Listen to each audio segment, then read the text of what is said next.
debt has narrowed to 0.7% of GDP in the third quarter of the year from 1% of GDP in the 3 months prior. In rand value, this is equivalent to a deficit of 57 billion rand from a revised 72 billion rand in the second quarter. The Reserve Bank released the latest report on balance of payments today, giving insights into how the country trades with the rest of the world, including exports, imports, income flows and current transfers. Nokayam Tambo has the details. The trade surplus has narrowed to 178 billion rand from 187 billion rand in the second quarter. While the trade surplus has narrowed throughout the year, exports have nonetheless proved resilient. As a result, the current account has been relatively steady, hovering near 2024 levels.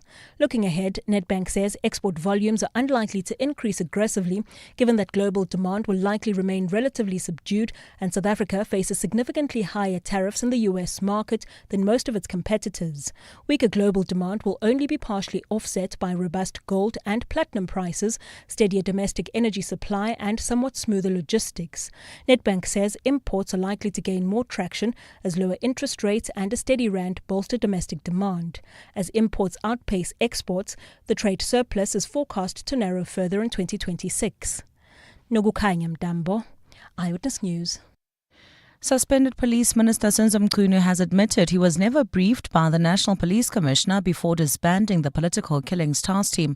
Mkhunu told the Madlanga Commission that at no stage was there an agreement with police management for the disbandment. He issued an instruction for the immediate disbandment of the PKTT in December. This decision was marred by controversy, widely regarded as the spark that ignited the explosive briefing by KwaZulu-Natal Police boss Nhlanhla Mkhwanazi in July. Arun Singh has more. Senzo Mkhunu has conceded that he broke protocol in issuing the instruction for the disbandment of the PKTT. When questioned by Commission Chairperson Justice Mbuyiseli Madlanga, Mkhunu confirmed he took the decision without any consensus being reached by police management. Who is the functionary that would have been best placed to brief you? That's a very simple question, Minister, please. It is the National Commissioner. We all know that you took the decision without asking him to brief you on whether the PKTD should be disbanded. Is that correct? That is correct. Mkhunu will resume with his testimony tomorrow morning. Arun Singh, Eyewitness News. ANC Secretary-General Fikile Mbalula has confirmed that allegations have emerged of patronage and the use of money to influence the outcome of the party's leadership election in Johannesburg. The ANC structure is holding its 16th regional elective conference in Sandton, where new leaders are expected to be elected. Speakers at the conference, including outgoing regional chairperson Dada Morero and provincial leader Panyaza Lesufi, have warned members against bribing delegates. Voting for the new leadership is expected to commence later tonight, with Loyiso Masuku facing off against Morero for the position of regional chairperson. Alfara Mushana has more. ANC Secretary-General Fikile Mbalula has urged voting delegates at the party's elective conference in Johannesburg to avoid accepting money in exchange for supporting specific candidates. He says although such allegations have surfaced over the past 2 days, no evidence has been presented to substantiate the claims. Well, there are such allegations, but they are not proven anywhere. There is contest, but it's peaceful. Outgoing ANC regional leader Dada Morero also shared similar sentiments. Being bought for a vote means you participated in a transactional agreement that is not progressive. If this is you, enjoy the money, and we hope you will sleep well at night. The conference is running behind schedule and voting will begin later tonight. Alfa Ramshwana, Eyewitness News in Sandton. The National Assembly has passed the Division of Revenue Amendment Bill, but MPs continue to raise concerns over the poor state of most of the country's municipalities.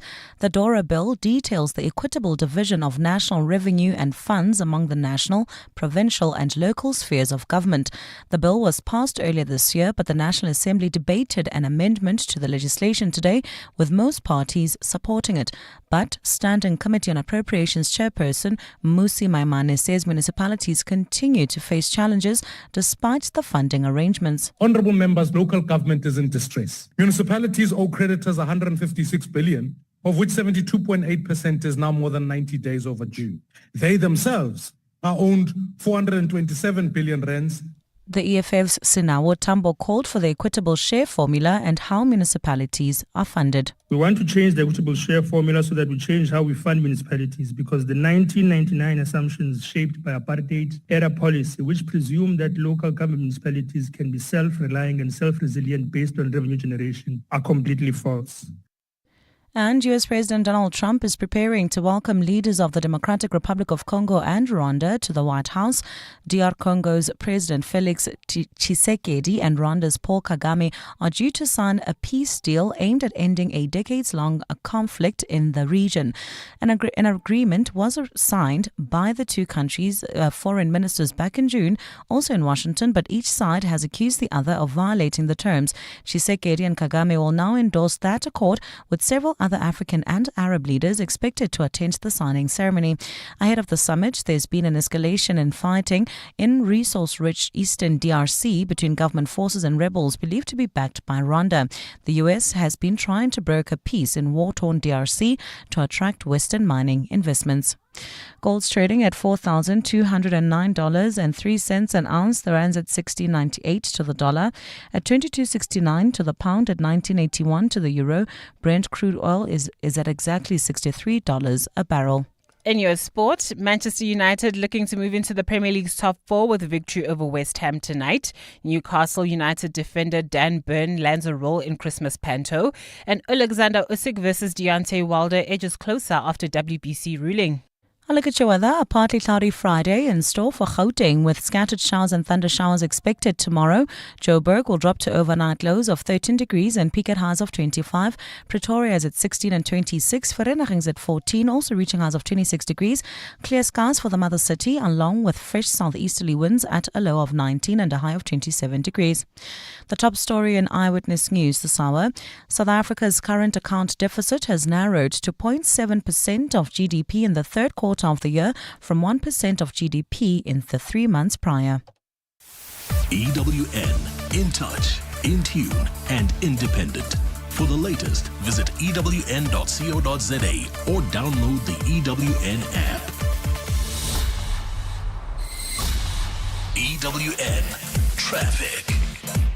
In four-ways, we still have bumper-to-bumper traffic. This is heading into four-ways on Winnie Mandela Drive between the N1 and Broad Acres Drive. There's also slow-moving traffic due to roadworks. This is in the Calvin Alex area, heading towards Germiston N3 southbound between the Between to Change and London Road. If you're traveling through Tembisa, also traffic a bit sluggish. This is on the R21 northbound approaching Olifantsfontein Road. We have peak hour traffic still in the Mother City. That's heading into the Cape Town CBD on the N2 outbound between Mowbray Main and Bunga Avenue. There's also bumper-to-bumper traffic on this is on the N1 outbound between the Foreshore and Belleville. If you come across any other traffic issues, please WhatsApp us on 072-702-1702. There's more EWN on air, online, and on the EWN app. And now, The Money Show with Stephen Grootes on 702.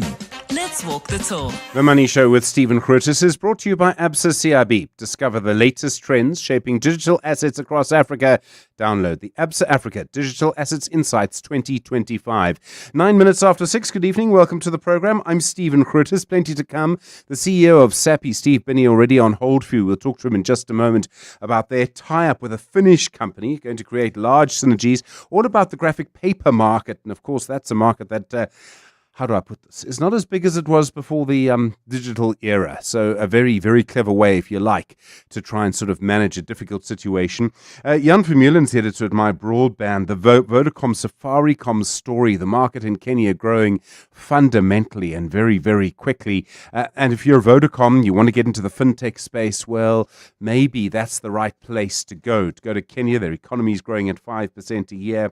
I was amazed to read one of those conversations where you say to a producer, really? And they go, yes. And as always with producers and presenters, the producer is right. About the fact that there is a new underground gold mine in South Africa in the Witwatersrand. It's called Kuala Shallows. We'll speak to their CEO, Rudy Daisel, in about half an hour from now. And don't forget Momentum Signs of Success as well. Investment School tonight, we'll focus on the role of the US Federal Reserve when it comes to investments. Good to hear from you. 011 883 0702 021 446 0567 and voice notes on 072 702 1702. The Money Show with Stephen Grootes, live on 92.7 and 106 FM. Streaming on the Prime Media Plus app and DSTV channel 856. Well, straight to that sappy story today. They're creating a joint venture with their graphic paper business with the Finnish company UPM Kymmene. Sappi says it'll create synergies of around 100 million euros a year. Steve Binney is the CEO of Sappi. Steve, good evening. I can't imagine the day you've had, so thank you for the time. How's this plan going to work? How are you going to run this joint venture? Good evening, Stephen. Thanks for the opportunity. It's going to be a 50% joint venture between ourselves and UPM, as you indicated. We are the two largest players in Europe for graphic paper. We believe it's a significant opportunity, as you indicated, major synergy opportunities, and running this as a partnership, we think is the best way forward to rationalize the industry and get it back on track. You have to get permissions from various people. I mean, your shareholders, but looking at your share price today on the JSE, I can't imagine that'll be a problem. You'll also have to get permission from regulators in different places. And I imagine part of the synergy is you'll reduce the number of people you employ, and I presume there'll be competition issues too. Indeed. In terms of the regulators, the biggest approval we have to obtain is from the European Commission. We are the two largest players, as I indicated, in Europe in this sector. We're approximately 55% market share between the two of us.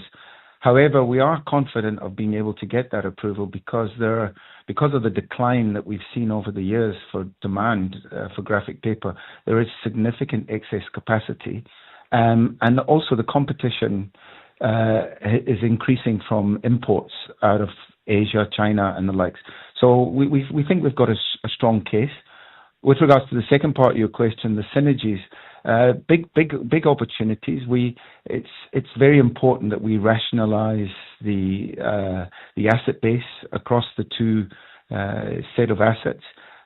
So we're going to be taking out capacity, rationalizing it, fixing the product mix, and all of that will enable us to achieve the 100 million plus synergies that we hope to achieve. I imagine you may, apart from just the synergies over the years, get some money directly into your business. You'll be essentially selling your business that Sappi owns directly now to this joint venture. Will you get some proceeds? Will you be able to use that money for something? Indeed. Two parts to it. I mean, firstly, the deal itself, we will get 139 million euros out of the transaction. That will serve to reduce our debt. But then going forward, because of the synergies, the partnership, the opportunities that will create, we are anticipating higher profits going forward, and we will be getting dividends out of the joint venture, which once again we will use to reduce debt. A demand for graphic design paper, it's been falling for years. I think it's less than half now of what it was, I suppose, nearly 20 years ago. So this is a very good way to manage a difficult situation. But obviously, demand for graphic design paper is only going to fall further. That's right. Since 2007, the demand for graphic paper in Europe has declined by 60%. And the reason for that is that we've seen the shift to digital iPhones, iPads, and the likes. What we've had to do is reduce capacity over a number of years. And unfortunately, we're sitting with a situation where it's likely to continue to decline. By combining these two businesses, the two sets of assets together, as I say, 50% plus of the market share, it just gives us more options. We can put the capacity on the lowest cost machines, improve the product mix. It will improve efficiencies, costs, all of those things. So a very attractive opportunity. And coming back to SAPI itself, that allows us to focus on our growth businesses, which is packaging. And packaging, there's a high demand growth for using paper for packaging, so we can focus on that area. Also, textiles, wood fiber does go into clothing and textiles. So these are areas where we can focus going forward for growth. Steve Binney, I really appreciate the time. Thank you. The CEO at SAPI, 16 minutes after 6. 702. 702. Stephen is on The Money Show. 6 to 8 p.m. Well, I saw a report on Bloomberg today about McKinsey, their Africa partner, Gregor Thiessen, just talking about how tough it's been to get back into the sort of South African market. You'll remember McKinsey during the state capture era, what happened at Eskom. They eventually paid the money, the fees they'd received at Eskom, they paid that back. And I was just sort of pondering their problem. I mean, Bain had the same problem and they eventually packed up and left. I realized that when you get into sort of graduations of which was worse or who's more evil, you don't always end up in a very good place. But I think Bain was a slightly different issue. And if you look at what they were trying to do for SARS, that all looked deliberate. McKinsey maybe not quite in the same league, but I realize we could probably, you and I, argue about that. But I was trying to think, if I was running McKinsey Africa and I wanted to get back into the South African market, what would I do? Where would I start? They did provide some services for free during the B20. I imagine that could be contested as well. I suppose what I would probably start by doing is trying to put a human face on McKinsey, because when I think of the McKinsey, I just think of, I don't know, quite rich people wearing very smart suits. I don't have any idea of what it sort of looks like from a PR point of view. The problem is what you would normally do is you would do a series of broadcast interviews. You'd come on The Money Show, you'd do some TV interviews and put a face to McKinsey. The problem with that is, my first question would obviously be, how do I know that we can trust you? And you're kind of back to the state capture era, and that's quite tricky. I don't know what you think about McKinsey right now. Do you think they've rehabilitated themselves? Do you think they can? Do you believe that they have changed? Let me put this another way. What would it take for you to believe that McKinsey deserves to do business in South Africa again?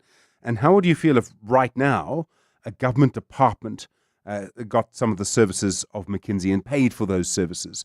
Voice notes, please, on 072 702 1702. 702. 702. Stephen is on X. At Stephen Grootes. Well, Vodacom confirming it's spending 36 billion rand and buying a bigger share in Safaricom, the biggest network operator in Kenya. It's buying the stake from the Kenyan government, and that essentially means Vodacom will have a 55% share, so they'll have a controlling interest.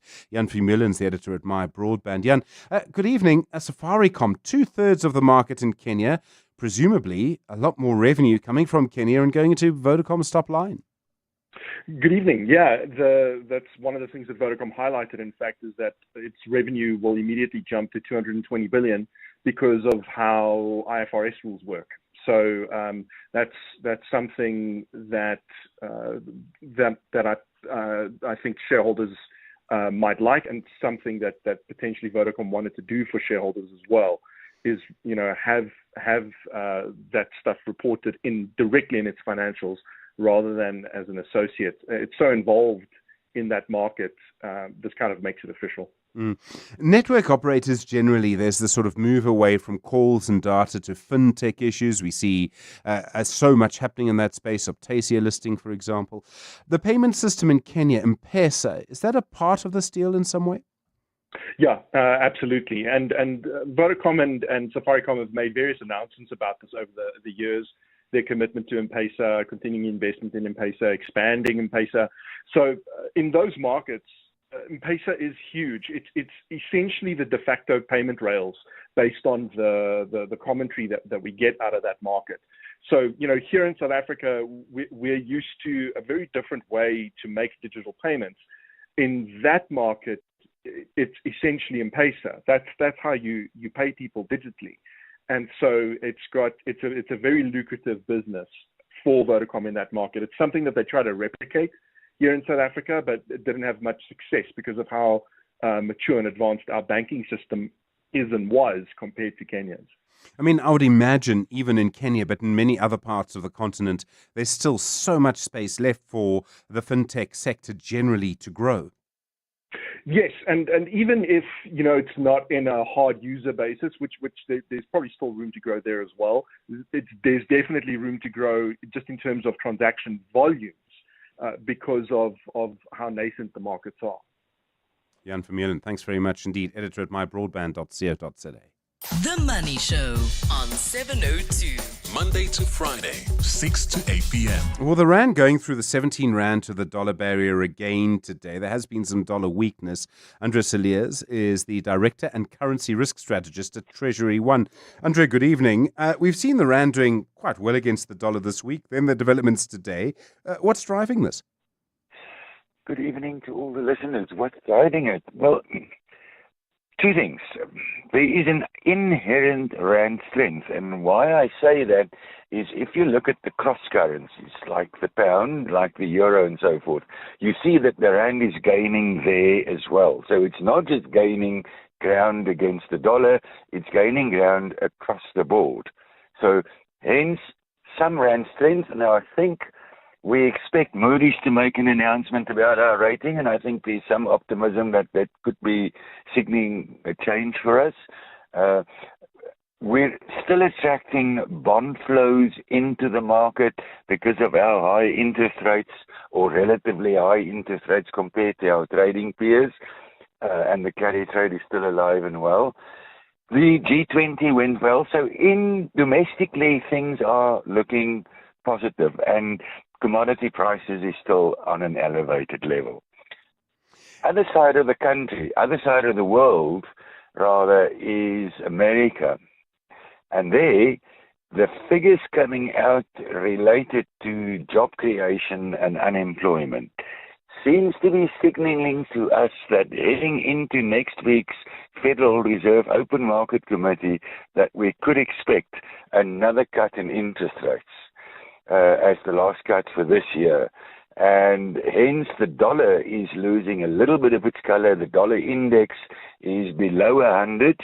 So that weakening of the dollar is also obviously assisting the rand in its strength at this point in time. And I mean, usually when you hear a currency is weakening, you think, well, you must blame the politicians. But in this case, if I recall, the Trump administration has said explicitly they want a weaker dollar. They want that to happen. It suits the narrative of manufacturing in America, and so forth, making America great again. It suits that narrative because if you have a weaker dollar, then obviously your manufacturing could do better because your exports will do better and so forth, and you're making your imports a little bit more expensive. So from making America great again and manufacturing increases and so forth, it's the narrative of a weaker dollar is complementary to what they want to achieve.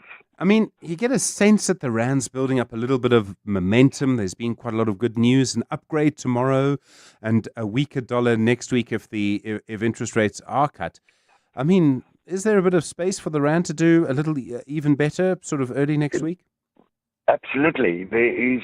If the dollar breaks the 117 and moves closer to the 118 levels against the euro, for instance, there's a very good chance that the rand could go down and strengthen to levels around 1675.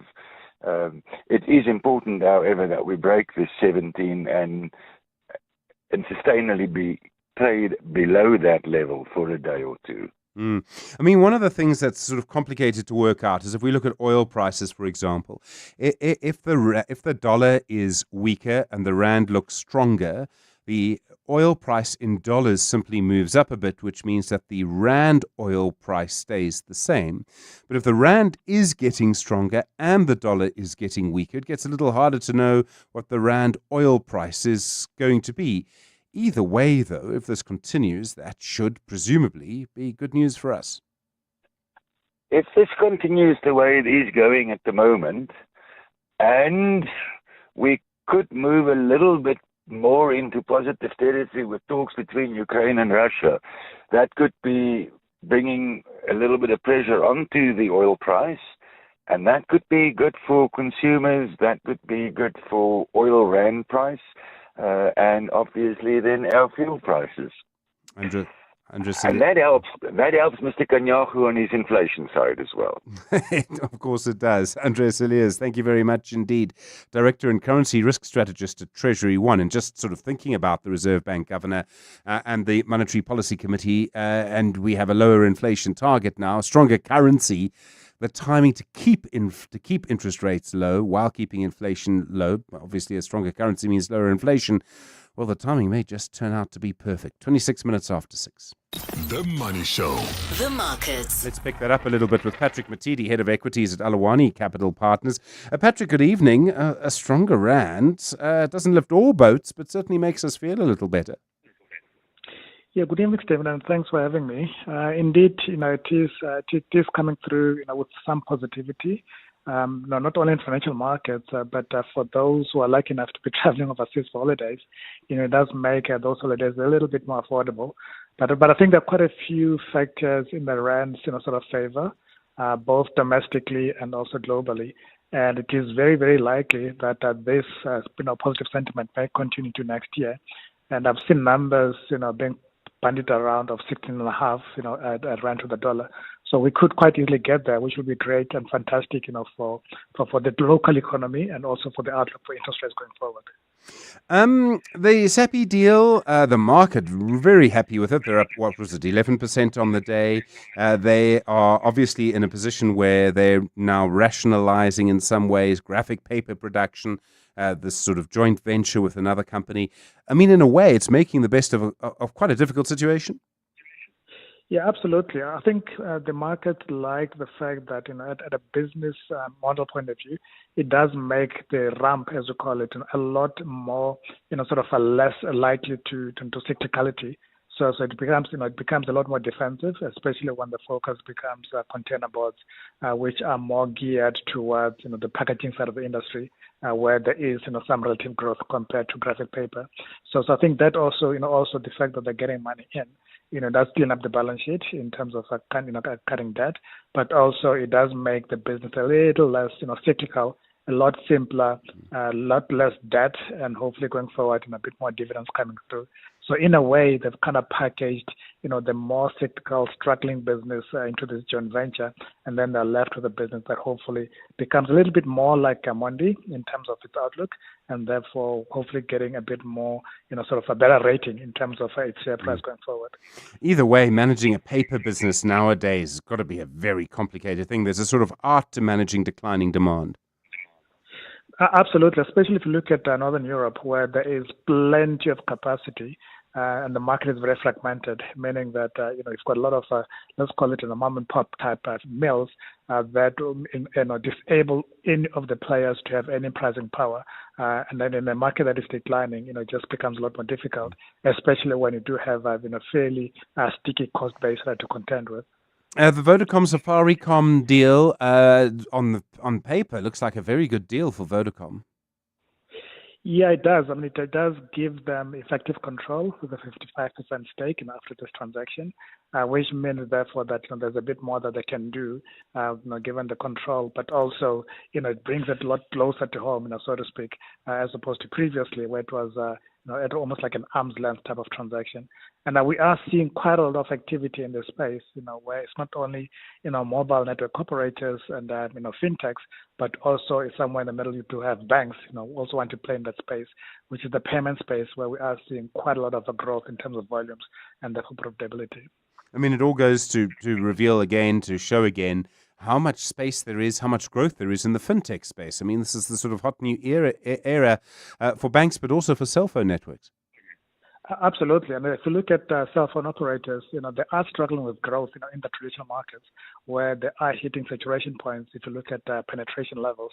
So they are on the hunt for growth, and this is fertile ground where they're willing to pay, a bit of a premium, for a piece of that action. Patrick Matidi, thanks so much. Really do appreciate the time. The head of equities, head of multi-asset strategies at Alawani Capital Partners. Really do appreciate the time there. Well, plenty to come in the next little while. We'll talk about the new gold mine on the Witwatersrand. It's just gone 6:30. Time for the latest Eyewitness News. Good evening, Amaki. And Paul Mashatile has been talking about Donald Trump. That's right, Stephen. He says that US President Donald Trump's current stance towards South Africa is problematic, but the Deputy President says it will not derail the declaration from the G20 hosted in the country. He's also ruled out any boycott of next year's G20 in the United States by South Africa. Mashatile was addressing Parliament's Press Gallery Association earlier today.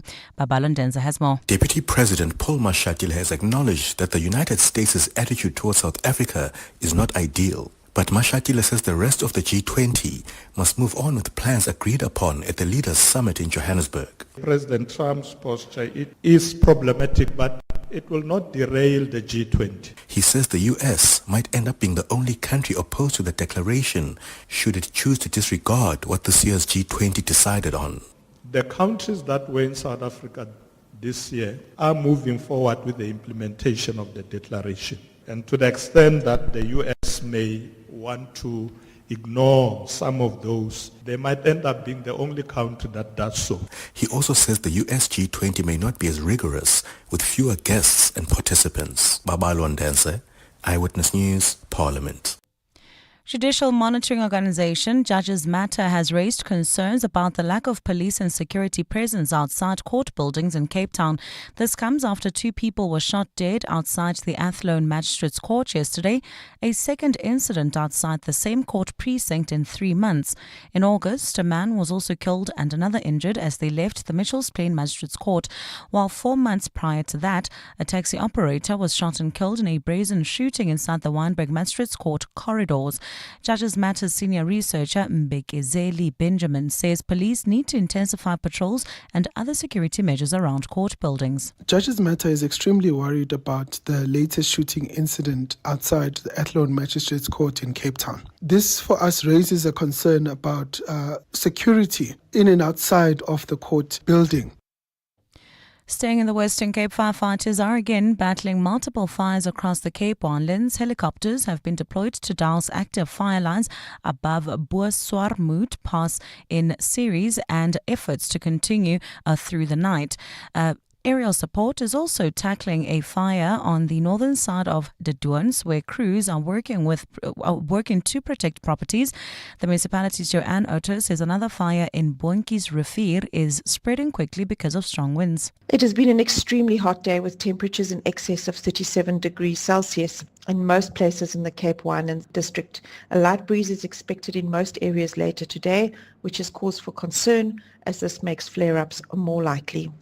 And in India, Russian President Vladimir Putin has arrived in New Delhi for a 2-day state visit that is meant to boost mutual trade and expand the variety of items in transactions.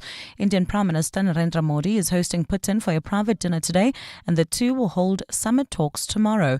India is seeking new markets after US President Donald Trump imposed sanctions and punitive tariffs on Indian goods. New Delhi and Moscow aim to raise two-way trade to $100 billion by 2030. Their commerce rose more than 5-fold from about $13 billion in 2021 to near $69 billion in 2024-2025, almost entirely driven by Indian energy imports. Bilateral trade eased to $28.25 billion in April-August 2025, reflecting a decline in crude oil imports following the Trump administration's tariffs. At the same time, India is looking for new destinations to increase exports of its goods, hit by a punishing 50% tariff imposed by Trump, half of that over India buying Russian oil, which Washington says helps finance Moscow's war in Ukraine. Deputy Kremlin Chief of Staff Maxine Oreshkin told a business conference in New Delhi that Russia wants to import more Indian goods to balance bilateral trade, which is currently heavily skewed towards energy. A look at your weather. Partly cloudy skies in store for Gauteng tomorrow, with scattered showers and thunder showers expected. Temperatures will drop to overnight lows between 13 and 16 degrees and peak at alternating highs of 25 and 26 degrees. A fine day for Cape Town, along with fresh southeasterly winds at a low of 19 and a high of 27 degrees. The top story in Eyewitness News. Deputy President Paul Mashatile says US President Donald Trump's current stance towards South Africa is problematic. EWN Traffic. Well, at this stage in the Fourways area, bumper-to-bumper traffic. This is on Winnie Mandela Drive between the N1 and Broad Acres Drive. There's also slow-moving traffic due to roadworks. That's in the Alex Calvin area, heading towards Germiston N3 southbound. This is between the Petru Interchange and London Road. Otherwise, the rest of Gauteng has settled down pretty nicely. But in the mother city, we still have slow-moving traffic. This is on the elevated freeway heading into the Cape Town CBD. Also, bumper-to-bumper traffic on the M5 southbound approaching Pinelands. If you come across any other traffic issues, please WhatsApp us on 072-702-1702. There's more EWN on air, online, and on the EWN app. Beyond every boardroom is a story waiting to be written. A story of a business and its potential, of a community that thrives, a hospital that serves, and energy that powers millions of dreams. It's a story that only gets better with a partner that has the expertise and solutions to make it a reality. At ABSA CIB, we are invested in your story, and we invite you to write it with us, because your story matters. ABSA, an authorized FSP and registered credit provider. This festive season, receive the gift of instant payment when you sell to We Buy Cars.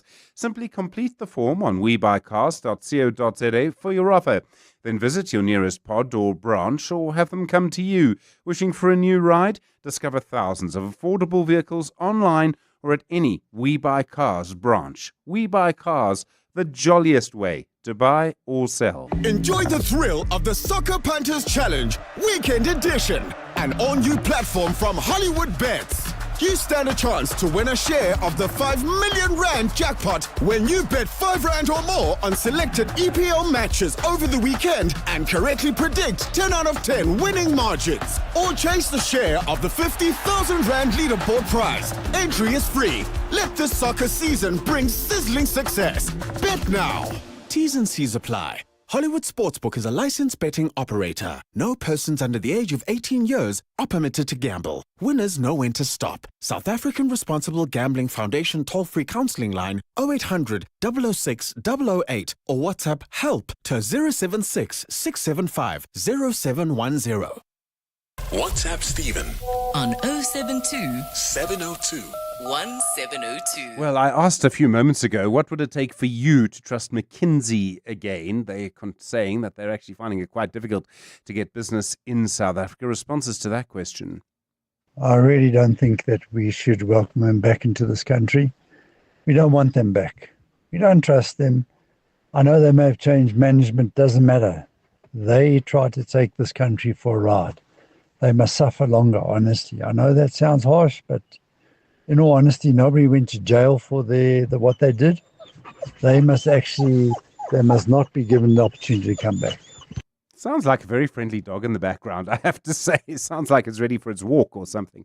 I was reminded by someone actually a couple of moments ago, because I made the point that maybe there is a difference between Bain and McKinsey. And the person said, well, actually, Bain did sort of admit wrongdoing. McKinsey didn't. And so that might actually, now that I think about it, make McKinsey worse than Bain. Anyway, your thoughts. What would it take? What would it take for you to trust them again? And how would you feel if a government department suddenly was getting business from Bain and from McKinsey? 21 minutes now to 7.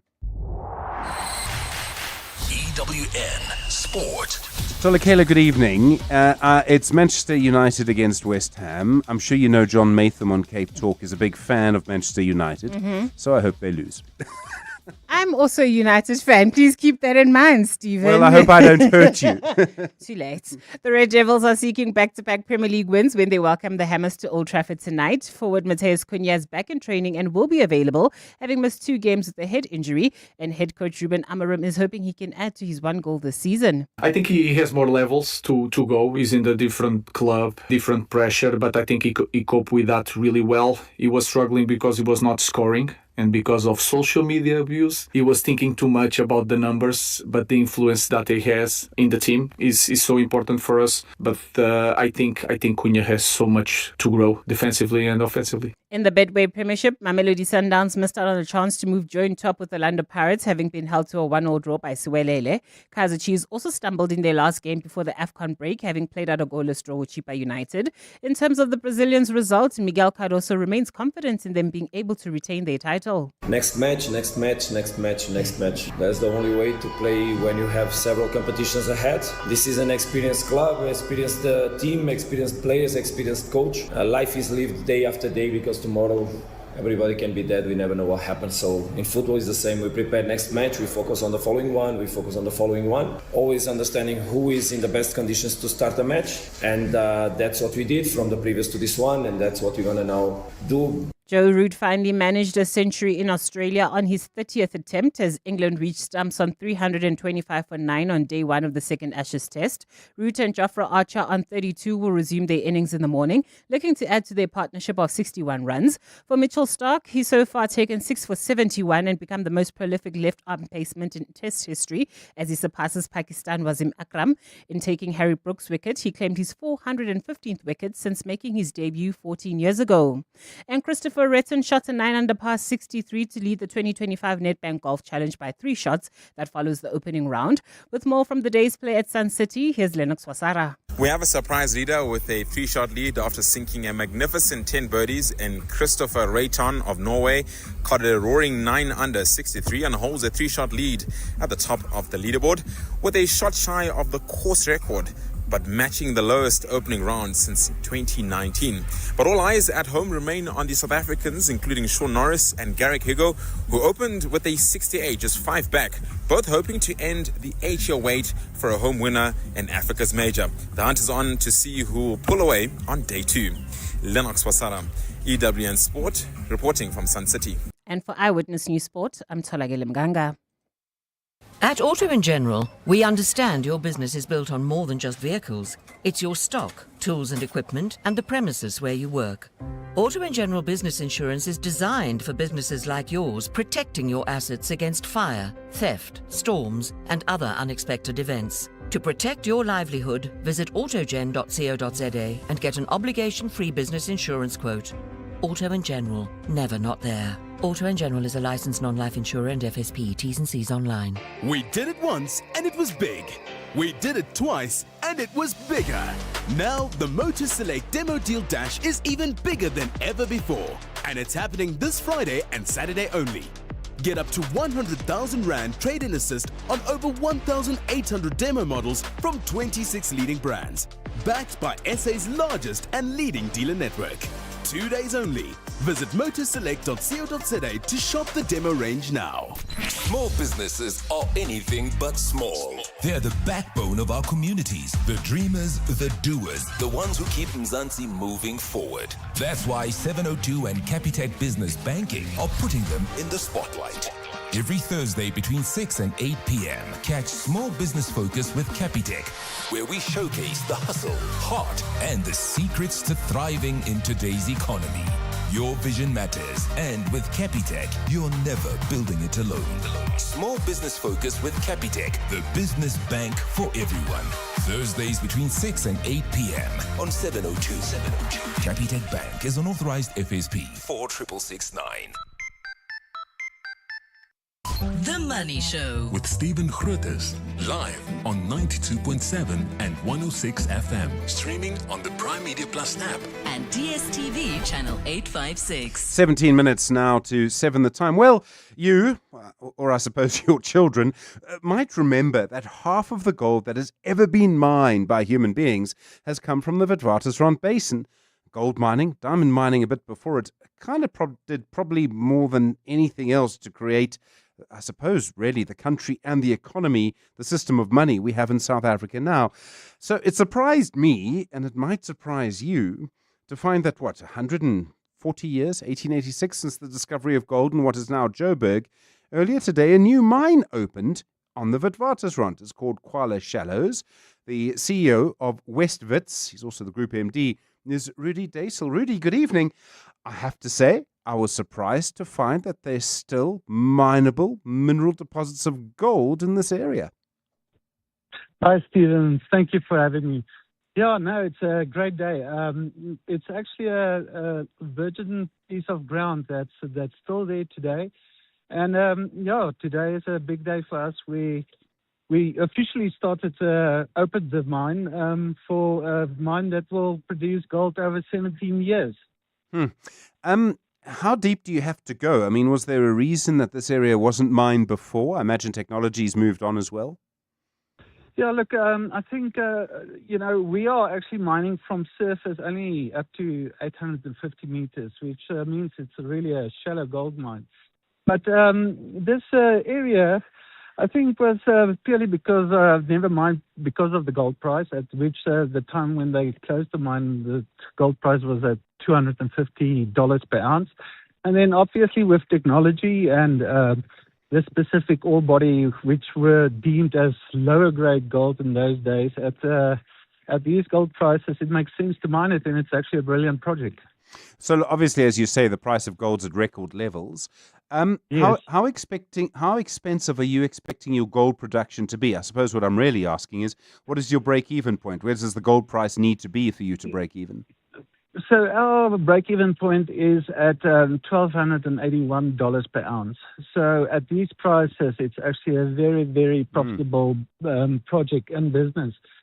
So, and because we are so shallow, we are able to actually mine at such a low all-in sustaining cost. I was going to say, I mean, I realize that the depth has a big point to play, but also Yes. you're making, I mean, nearly $3,000 an ounce. I mean, that's I mean, that's just amazing. Are you able to employ a lot of people to do this? We've been watching the mining sector decline, especially the gold sector, over the last sort of 20, 30 years. To have a fresh new mine, I mean, good news for a lot of people in that industry. Yes. Look, so for this phase, what we call Cola Shallow, that's really only the first phase of this project. We're going to employ 1,000 people. And our aspirations is to actually increase our production from a steady state of 70,000 ounces per annum up to 200,000 ounces per annum, which will mean that will have the potential to create a lot more jobs in that area, which is a great economic boost for that specific area. I presume you've done quite a lot of sort of geological work on how big this sort of section of reef is, what you'll get from it. You're quite precise, 17 years of production, you reckon. Are there any other areas that you know of on the Witwatersrand Reef that could still be mined at a profit? No, absolutely. Look, this is probably the area that have the most confidence in the geology itself because of the historical knowledge of this area. But look, we've done a lot of additional drilling and additional modeling, and then, it's extremely a lot of technical work to get to this point. So we know there's more, and we believe we will be able to actually develop more. Because you're doing this, because you're new, because it's in Gauteng, because it's shallow, there are other gold mines still in South Africa. Are you going to find it much cheaper to produce gold than they are? I mean, they suddenly have a new kid on the block who's able to do it much more cheaply than they can. Yeah, look, I think the model that we follow, where we are, not only the shallow, but we believe in a very flat structure, and we don't believe in a lot of overheads. And the main thing for us is to really have a profitable mine rather than more assets to increase market cap. So I think the model that we follow, we believe we could produce at a lower price, and hopefully we can create more projects at these type of unit cost. I would like to think government is welcoming this with open arms. I mean, everyone must be pretty pleased with you. No, absolutely. Look, we had Minister Matashe today at our opening, and he was extremely positive about this. And it's great news for South Africa. It's great that we actually got some external investment in this country, and for us, it's great to develop this project and look at more growth. Rudy, thank you very much indeed. Rudy Daisel, the CEO and Group MD of West Wits. I mean, I remember in Standard 2, learning all about the creation and the sort of organization of gold mining, the history of it in Johannesburg. There's a statue right at the border between Joburg and Ekurhuleni, across the road from one of the major shopping centers, of supposedly, the depicting the moment that someone discovered gold in Gauteng and what that meant. And still, 140 years later, another gold mine is opening. Just astonishing. 10 minutes to 7. Dad, can you pass me the thing? The thing? Which thing? The one on the desk or the one in the car? No, the thing. The small one. The thingamabob. Ah, the thingamajig. Yes, that's it. Stop speaking in thingy. At Redford House Schools, we teach clarity, precision, and the confidence to earn your voice. Shape your future best self. Search Redford House Schools online. An inspired school. At Checkers, we do more so you get extra this Christmas with over 2 billion rand in festive savings. Like Coca-Cola Original Taste Less Sugar Soft Drink 2 litres, 2 for 44 rand. And Lancewood Double Cream Yogurt 1 kg, any 2 for 79 rand. Plus, stand a chance to win your share of 7 million rand in prizes. Simply buy any 3 qualifying products and swipe your extra savings card to enter. Valid until Sunday at Checkers. T&Cs apply. You know what success looks like. Now discover why focus is the driving force behind every success story. Catch 702 in conversation with Momentum on The Money Show with Stephen Grootes every Thursday, discussing the science of success. Step into the mindset of top financial achievers and discover how your thinking, behavior, and focus can shape lasting financial success. That's 702 in conversation with Momentum. Thursdays on The Money Show with Stephen Grootes. Momentum, your journey to success on 702. Momentum is an authorized financial services and registered credit provider. The Money Show, Stephen Grootes, is brought to you by ABSA CIB. Discover the latest trends shaping digital assets across Africa. Download the ABSA Africa Digital Assets Insights 2025. 702. 702. Stephen is on The Money Show. 6 to 8 p.m. The Money Show is in conversation with Momentum, discussing the importance of focus in the science of success. Well, you'll know we've been talking about this over the last couple of weeks, and we tend to presume that financial success comes from luck, from timing, from basically being able to earn the big money. But Momentum's Science of Success campaign suggests it's really about the science of behavior. Tonight, we're joined by Yasmin Fermi. She's just completed her money fingerprint assessment. She's a style icon, entrepreneur and creative powerhouse. I can tell you she's much better dressed than I am. And Paul Nixon is the Momentum Head of Behavioral Finance, back with us. Good evening to you both. Thank you so much for coming in. Yasmin, the money fingerprint, it's not a sort of normal money quiz. It looks at your fears, your memories, your instincts sometimes, how you identify yourself. What was it like to sit down with a tool that's all about money but doesn't actually ask you about money? It asks you more about the why. It was quite confronting, Stephen. I think sometimes we don't think about those sorts of questions when we think about money. It's more as, well, I'm spending it on this or I'm not spending it on that. You never question your behavior or why you behave that way. And I think when you consider how you've grown up, perhaps how money was spoken about, agreements, disagreements in your home, whether you had or whether you didn't, I think informs the way you behave as you sort of go on into your life in a more independent way. And I don't think we ever think about it in that way. I mean, in your game, I shouldn't call it a game, but in your industry, there's a lot you have to really reinvent yourself. It's about fashion, it's about creativity, it's about entrepreneurship. Were there defining moments that I suppose shaped your sense of financial independence?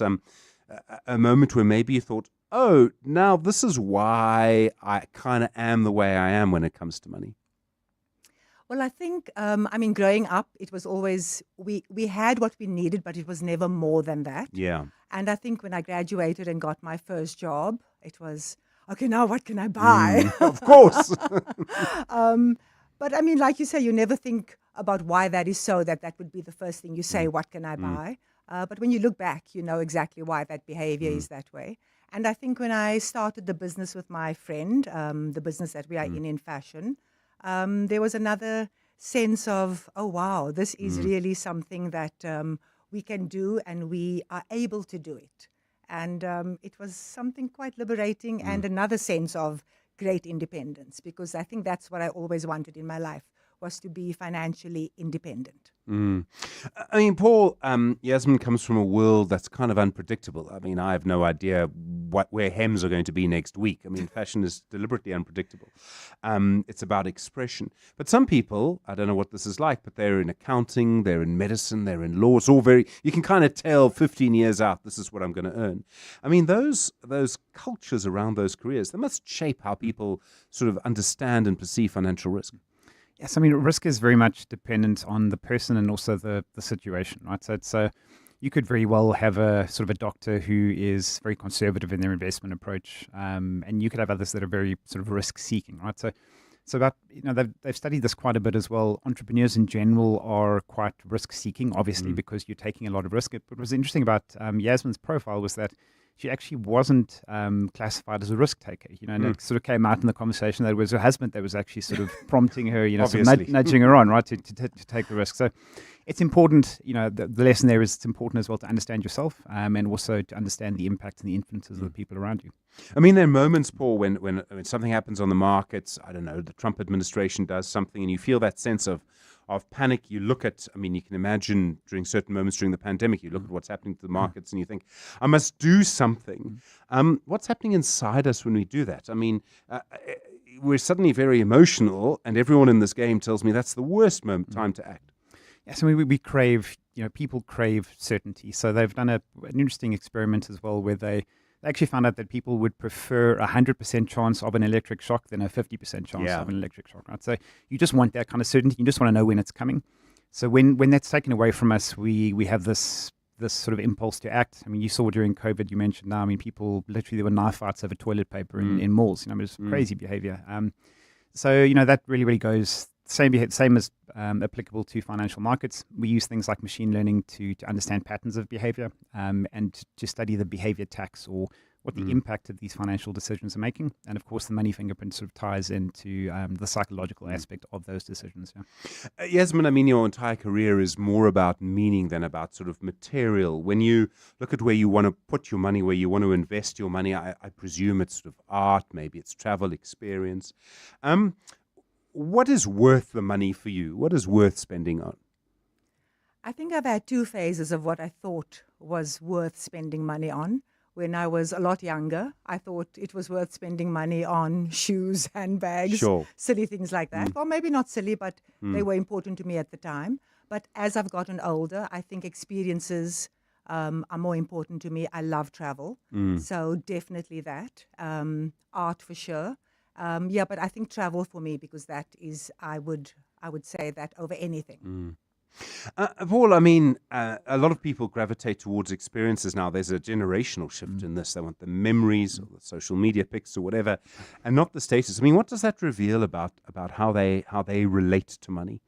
Yeah, I mean, I think sort of the trend is you want to make money work for you. So, depending on what your preferences are, you've got to make, obviously, money as a key enabler of those preferences. So I think the most important thing there is just understanding the trade-off and planning. So, just understand that you're going to be sort of going overseas a bit, but, you're not necessarily going to have the yacht or the second or third or fourth house in your retirement. It's going to come at a cost. But of course, you understand, the benefit that you're getting from that trade-off that you're making. So it's all about understanding the trade-offs and making money work for you. Yasmin, I mean, you need a really sharp eye, right? When you do what you do, it needs to be, you need to use a lot of precision. Taste is a big thing. When you manage your finances, do you see yourself doing the same thing? Has there been a time when you think, well, actually, maybe I'm paying too much attention, I'm obsessing about this? I think I do obsess a lot. And my partner's exactly the same. We both come from similar backgrounds. So we are a lot more cautious with the things that we do. We don't just, spend willy-nilly. We find the right prices. We make the right amount. We don't overproduce. So we do keep a keen eye on where the money goes. Paul, I mean, a lot of people, you spend time because you can on your phone now, sort of micromanaging. You're looking at the dashboard every day. I mean, how do you sort of break out of that micromanaging markets? How do you get away from obsessing about that and watching TikTok and focusing on the longer term? Yeah, that's a great question. Something we've seen, which is very interesting, is that people's engagement since COVID has increased a lot. So people are tracking these things, monitoring these things, becoming obsessed about how many hours they sleep every night, and then getting stressed about not sleeping enough. And so I think what you have to do is, and I mean, this really is a trick. It's good to have a financial advisor involved here to try and focus you on the long term as opposed to the short term things. You might do things like deleting the kind of apps. Like if you're trading stocks, maybe delete the app, or maybe have a certain set of rules around when and how you can look and make decisions around those. Around stock trading, for example. But you've got to definitely try and very much focus on the long term. And Paul, I mean, if you want to understand your own emotional wiring around money or join the Science of Success Festival, where do you start? Go to moneyfingerprint.co.za and start there. Paul, thank you very much indeed. Paul Nixon's the head of behavioral finance at Momentum. Yasmin Fimi, good to meet you, creative director and fashionista. Life has a funny way of testing your focus. Those moments when big decisions demand your full attention. That's when having a Momentum accredited financial advisor makes all the difference, helping you cut through the noise with advice that fits your life, because success favors the focused. It's 7 o'clock. This is EWN. Good evening, I'm Maki Molapo.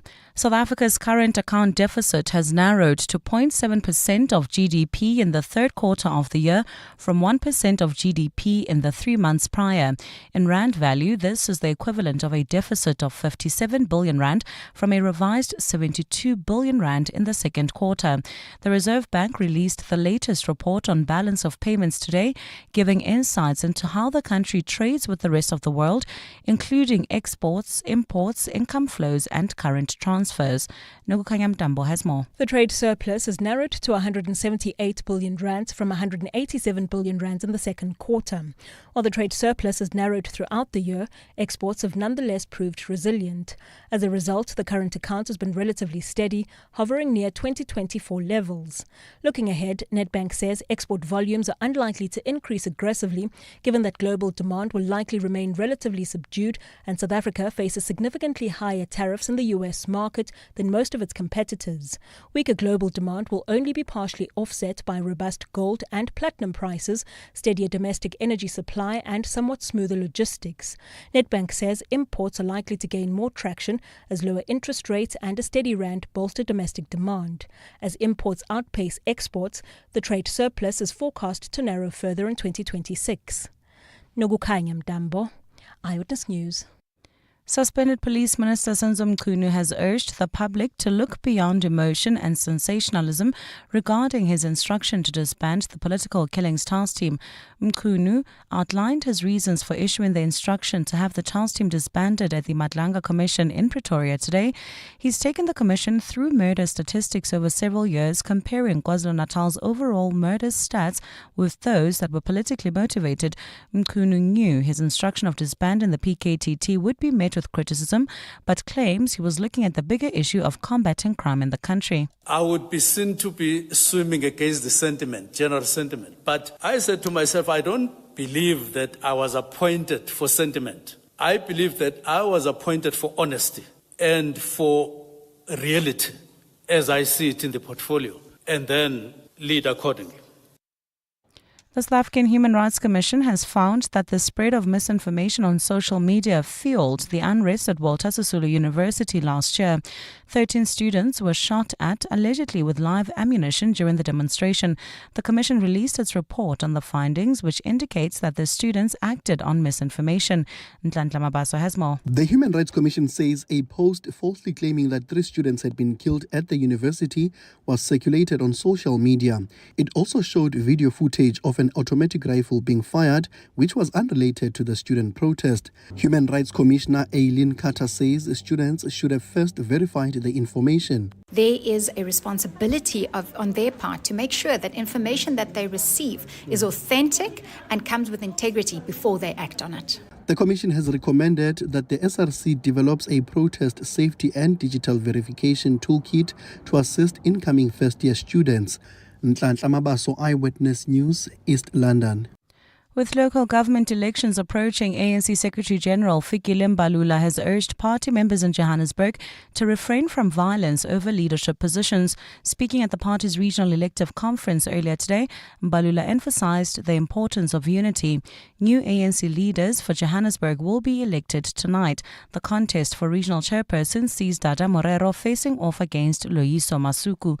Alpha Ramushana has more. The Political Killings Task Team was established to curb rising politically motivated murders, particularly in KwaZulu-Natal.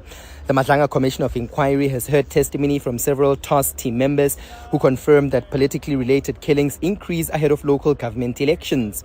With new ANC leaders in Johannesburg expected to be elected tonight, the party's next priority will be preparing for the 2026 municipal polls. ANC Secretary General Fikile Mbalula says in preparing for the elections, party members must avoid using violence. When I say to you, don't kill each other for positions, I'm speaking from experience. You must engage with each other. Remember, Johannesburg must come back.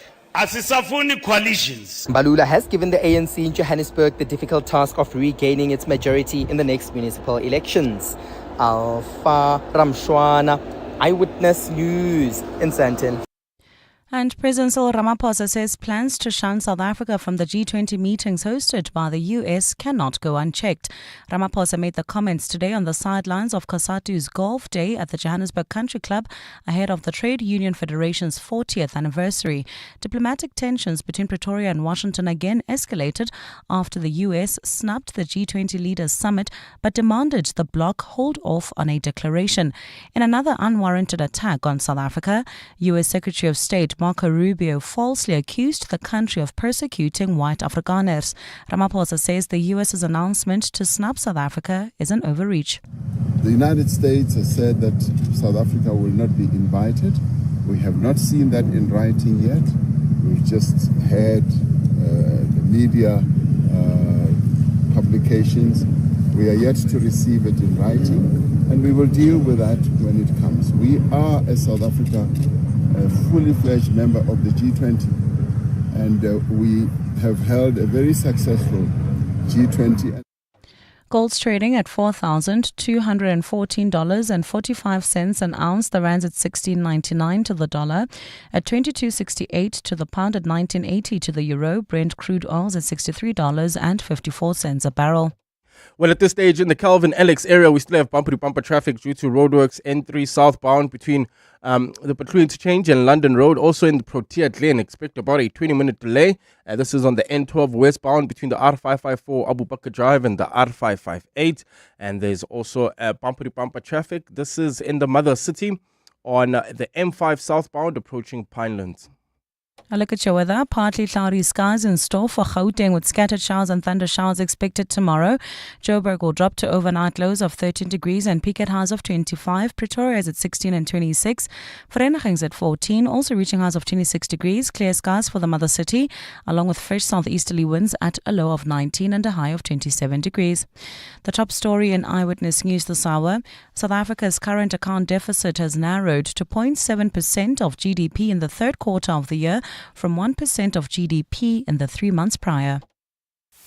EWN, in touch, in tune, and independent. For the latest, visit ewn.co.za or download the EWN app. And now, The Money Show with Stephen Grootes on 702. Let's walk the talk. The Money Show with Stephen Grootes is brought to you by ABSA CIB. Discover the latest trends shaping digital assets across Africa. Download the ABSA Africa Digital Assets Insights 2025. 8 minutes after 7 the time, plenty to come. We get a tech update with Siphumelele Zondi looking at the games industry, which of course is just huge, getting bigger all the time, and you can play in so many different ways. Lunqedo Mtwentwe, the Managing Director at Advantage Advisory and Small Business Focus, he's looking at some of the places that he reckons you should go to over the December period. I'll give you a hint, none of them involve the coast. He has a particular rationale. And then investment school tonight, Sunda Norche and Chantel Marks, looking at the role of the U.S. Federal Reserve. They're due to make an interest rate decision next week and why it affects your investments. I thought that was a very interesting topic. Looking forward to that. Good to hear from you tonight on 011 883 0702 021 446 0567 and of course voice notes on 072 7021 702. The Money Show with Stephen Grootes, live on 92.7 and 106 FM. Streaming on the Prime Media Plus app and DSTV channel 856. Tisa Panya sending us a WhatsApp about McKinsey, saying they were banned from doing business in the UK. They've been found wanting dealing with the Guptas. How they're allowed to get involved in the G20 here in South Africa. What was their role? I don't think they can be trusted as yet. What would have made them see as rehabilitated? It's really worrying to even think about that now. So my understanding of it is they weren't involved in the G20, but in the B20, and they've kind of provided sort of backroom services, and I think they did that for free. And I think that's actually a comment that's actually referenced in the Bloomberg article. I'd need to just go and check it again, but I think it was. And essentially, I think that is a way to try and get back. Someone did mention, though, and they might have mentioned it on the radio, I can't remember, but, you know, just something like that gives you access to all sorts of interesting people. And that access, that's those sort of networks, is what a consultancy like McKinsey wants. And would like to just make a point and make a comment to you about Oupa Magashule, who is the former SARS commissioner who actually passed away earlier this week. And I didn't have a huge amount to do with him, but from time to time, for how should I put this, various reasons, he and I would have a phone conversation about issues in the environment. And there was a time when he was quite important in terms of just explaining to me certain things. And I know that he left SARS under a little bit of a cloud. It wasn't sort of straight corruption, but he made what I thought at the time was a sort of simple mistake, and I think he probably felt a bit silly about it. He went into other things at the time. He actually ran a factory in Joburg after that was making cell phones at one point. But let me just tell you my memory of Oupa Magashule is that he was someone who was willing to share what he knew to a journalist, when not everyone wants to do that or has the time or the inclination to do that. I also felt that he was a very kind person and this is important too, someone to whom facts matter. So I know people will most likely remember him, unless they knew him personally in his role at SARS. But I'll always remember him as someone who I really enjoyed just ringing up for a chat. And someone who would sort of share things, you know, nothing too special, nothing earth-shattering, nothing illegal, none of that. But just someone who I thought deserved, in a way, a better end than he received. Let me put it like that. So, Oupa Magashule, sir, I'm sorry to hear that you've left us. And I'm thinking very much of your family. I'll remember you incredibly fondly. And I hope that many other people do too, actually. If you worked with Oupa Magashule, you might want to share your memory of him. The Money Show, Tech Thursday. Well, time to look at the gaming industry. We, of course, have Africa's biggest gaming industry, and the Rage Gaming Expo is taking place this weekend, the biggest gaming event on the continent. I think if you think of gaming, you might think of something that you do on the phone, but gaming PCs are huge, and the industry is worth billions upon billions of rands. Siphumelele Zondi is our tech expert. Siphumelele, good evening. I spoke about PC gaming, but I mean, there's so many different types. What kind of gaming is sort of doing well at the moment? All kinds of gaming. Hello, Stephen, and thanks very much for having me again. But all kinds of gaming is actually doing really well at the moment because you may think about consoles, but a lot of people are on their mobile devices, and we often talk about the different types of games that also sometimes include stuff that people watch and bet on. And also when you look at, for example, social media, you might even observe people competing in a video game as they are live streaming that session on various social media platforms. So all kinds of gaming is actually doing really, really well at the moment.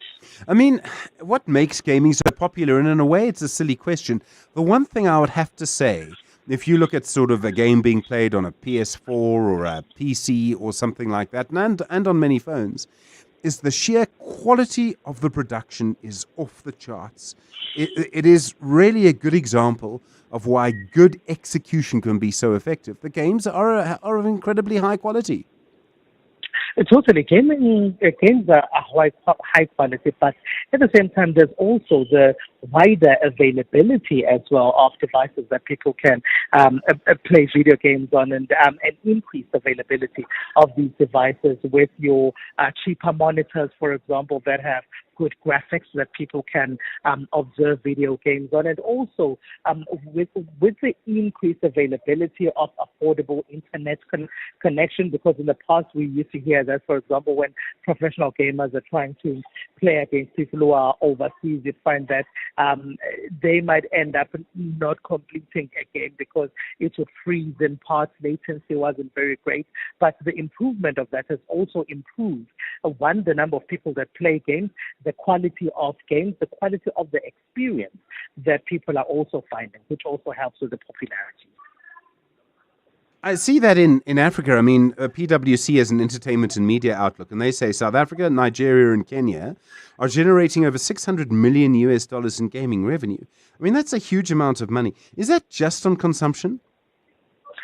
It's both consumption. There's also an increasing a space where people are now starting to create and localize some of the content that you find in video games as well. Because in the past, you find that a lot of the storylines were not our storylines, and also gamified spaces in education, for example, where there would be learning, and because the content is done through a gamified method when people are playing those video games and documenting some of what happens in their area. So there is an increasing video game creation space or development space as well that's happening on the African continent. I know gaming can be competitive. I mean, I've listened to a teenage boy gaming when he's gaming against friends, and I mean, you know, the language. I presume it's different to leisure gaming, though. Like, really competitive gaming is quite something. And it's also worth millions and millions of rand as well. So you find these teenagers who are competing across borders, across the world, while sitting in their bedrooms with the hope to earn money. Or sometimes you find them in spaces like the Rage Gaming Expo, for example, that's taking place in Johannesburg currently, where you find them in rooms or competing at an event like that, where they're sitting next to each other, but they're in a competition against one another, and various tournaments like your VS Gaming tournament as well, where they are playing against each other. So it's quite competitive. It's different from leisure gaming. They compete across borders. Sometimes there are events that happen in a single space, in a single room, like any sporting tournament would be happening. Events like the Rage Gaming Expo, I mean, Siphumelele, I have to ask this question. These are gamers. Are they actually all right with human beings? I mean, do they know what to do when they meet each other? Well, when they meet each other, yes, they'll talk about games. They'll talk about where to find their games. But the most important thing is to find out the latest trends that are available, but also to sit next to each other and compete as well. But also, people who are leisure gamers also go to such events as well, and they find out about, and sometimes they might actually even meet their favorite characters in human form when they go into these spaces. Siphumelele, thanks very much indeed. I get a sense you're having a good time there. Siphumelele Zondi, our tech expert, talking about the Rage. Well, we'll go from gaming to the Platteland in a moment, only on The Money Show. Beyond every boardroom is a story waiting to be written. A story of a business and its potential, of a community that thrives, a hospital that serves, and energy that powers millions of dreams. It's a story that only gets better with a partner that has the expertise and solutions to make it a reality. At Absa CIB, we are invested in your story, and we invite you to write it with us, because your story matters.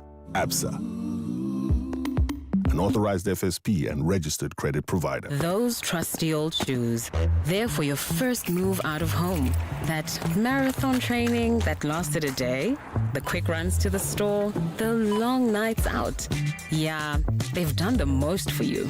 But with the Street Store, they can do even more for someone else. Visit thestreetstore.org to find out more about donating your pre-loved shoes and clothes to the world's first rent-free pop-up clothing store for the homeless. Donate before December 6, 2025. Durbanville Hills pairs perfectly with sunsets, your favorite playlist, and your favorite people. Durbanville Hills pairs really well with your December Friendsmas party. It pairs perfectly with every story. And right now, when you buy any 2 bottles of Durbanville Hills from participating retailers, you could win a 5,000 Rand voucher. Durbanville Hills pairs perfectly with every story. Not for persons under the age of 18. T's and C's apply. At Checkers, we do more so you get extra this Christmas with over 2 billion Rand in festive savings. Like Clover Crush 100% fruit juice blend 1.5 litres, any for $38.99 each. And Colgate Triple Action 100ml or Active Salt toothpaste, 75ml, any 2 for 30 Rand. Plus, stand a chance to win your share of 7 million Rand in prizes. Simply buy any 3 qualifying products and swipe your extra savings card to enter. Valid until Sunday at Checkers. T&C apply. Holidays are about sparkling pools, sizzling braais, and unforgettable family moments. Enjoy your holiday with the Chamberlain Superb Holiday Savings Promotion from the 20th of November to the 4th of January. Get free pool water testing, renovate your rooms with 10% off paint mixing, and find great gifts for the whole family. And don't forget our range of nice wear clothing, stylish, durable, ready for every outdoor adventure. With expert advice and superb prices, Chamberlain has everything you need for a holiday to remember.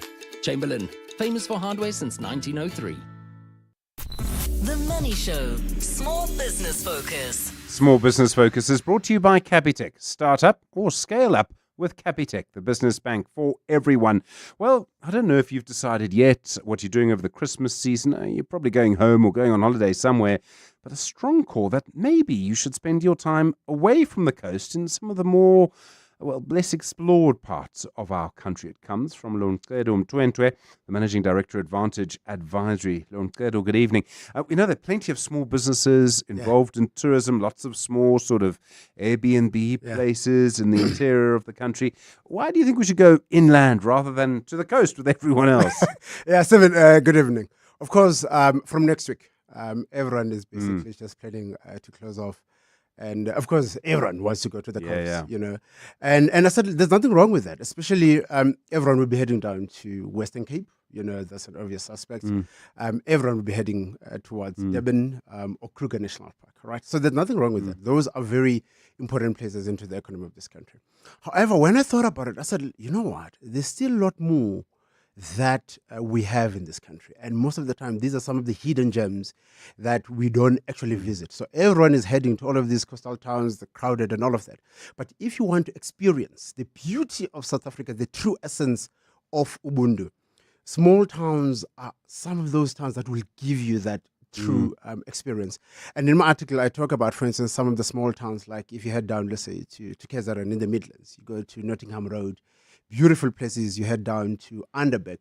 These are the places that are closer to the Drakensberg Mountains. And the locals, when you book there, the next day, everyone knows your name. You know, everyone checks up, how did you sleep, and all of that. And that's what South Africa is about. You know, you head down as well to Eastern Cape. I talk about, we've got the N2 now, Wild Coast Road project. It's going to start to open up more to some of the smaller towns before that we never looked at. The likes of, for instance, Port St. John's. It's a beautiful, beautiful small town in the Wild Coast. And if you want to experience the Wild Coast at its core, head down to Port St. John's. Beautiful sea views as well. So these are some of the hidden pockets that I think the South Africans, if you don't want to really go to the coast, of course, look at some of these small towns. But most importantly, it's not just about just visiting the small towns, but it's about the multiplier impact that you do when you visit, right? The locals truly appreciate visitors. And that's what I'm saying right now, that I think let's look at how we spend our money. I know most South Africans, they spend a lot of money on travel, all right? If you look at the stats, last year we spent over 200 billion just on tourism on its own, right?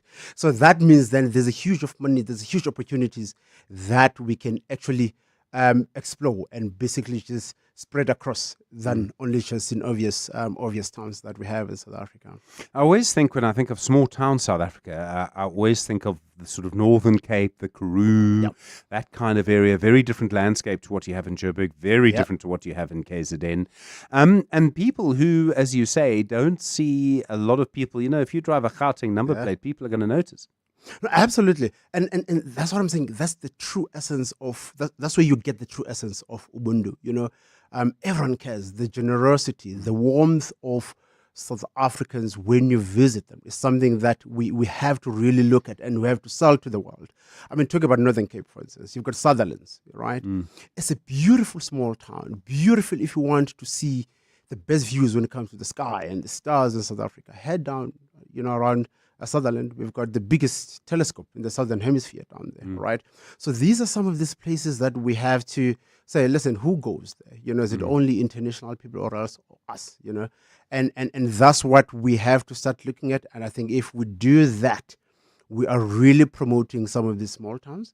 We know most of the time they've got challenges, when it comes to infrastructure, all of these things. But the more we show interest, I think what it does, it also pushes the municipalities to really look at the impact that if they're not maintaining these towns, that it has on them. Yeah, I would imagine you also get really good value for money. I mean, if you want to, go and look at Plate, go and look at this. You'll see such a huge difference. Yeah, the impact about this is that each and every rand that you spend, in these small towns, there's a huge impact, right? And tourism is one of those sectors that cuts across, it's accommodation, it's food, it's fuel, and all of that, right? And the value for money in terms of how you spend across everything usually becomes affordable, right? And security as well. And that's one of the most important part. Security in these small towns is something that you're well assured. Because the locals, they know that they can't afford to have a situation where the tourists basically are either attacked and all of that. So it gives you that assurance that I know most job workers usually worry about security, So I think that call, if some other people have not yet really looked at in terms of where they're going, consider, I even wrote about Limpopo. Most people, when they think about Limpopo, they think of Kruger only, right? Go to Thohoyandou, You've got a place called Tatevondo, a dam and all of those things. These are beautiful landscape, beautiful nature when you visit these places. And the more we do that and we bring these places into, as you said, into social media and all of that, people start to pay interest. Is there also, so if you want to start a small business in one of these places, I mean, you need the local knowledge. You don't need to own any property. A coach, a high ace would probably help a little bit if you could do that. But you could probably rent it for big weekends if you needed to or something, or borrow it from a friend or whatever. You don't need a lot of money, but you can have people employed. I mean, they used to say, I don't know if it's still true, that one foreign tourist in South Africa was sort of 10, I think it's 10 foreign tourists was one job.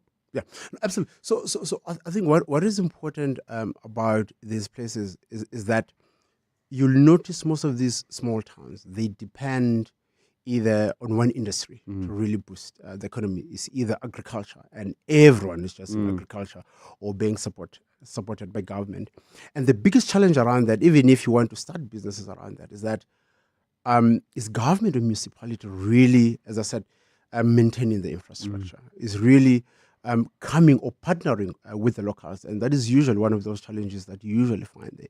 But the more we promote some of these motor, for instance, I mean, the Natal Midlands, I've seen it really grow. I've seen even the property prices now, everyone is starting to buy over there because it was this small town that was secluded, it was very safe.